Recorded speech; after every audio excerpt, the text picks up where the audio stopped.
Hello students, आज हम class 10th के इकोनॉमिक्स के थर्ड चैप्टर मुद्रा और साख के बारे में आगे बात करेंगे।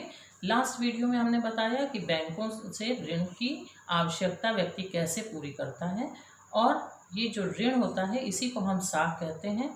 तो आजकल के आर्थिक गतिविधियों में ऋण की आवश्यकता बहुत ज़्यादा होती है।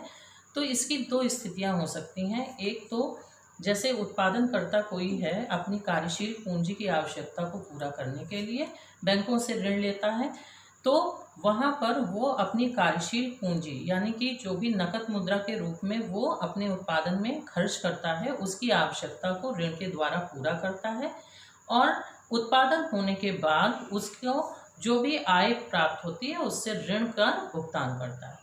तो यहाँ पर क्या हुआ कि उसके उत्पादन की प्रक्रिया में किसी प्रकार की बाधा नहीं आई, वो लगातार चलती रही और उसकी उत्पादकता और आय दोनों में वृद्धि हुई और उसने ऋण के द्वारा अपने सारे कार्यों को पूरा कर लिया।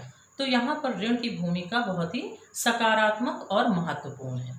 दूसरी तरफ एक कृषक ऋण लेता है और वो इस आशा से लेता है कि उत्पादन होने पर उसका भुगतान कर देंगे, लेकिन मान लीजिए कि उसकी फसल का कुछ भाग नष्ट हो जाता है या फसल उतनी अच्छी नहीं होती है, तो वो ऋण का भुगतान नहीं कर पाता है, उसको इतनी आय प्राप्त नहीं होती।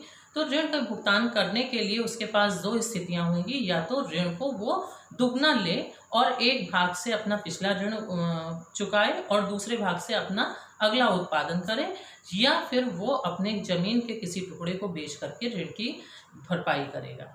तो यहाँ पर ऋण की भूमिका बहुत ही खतरनाक होती है और यहाँ पर व्यक्ति ऋण के जाल में फंसता चला जाता है। तो इस तरीके से जो ऋण है या साख है उसकी दो स्थितियां होती हैं।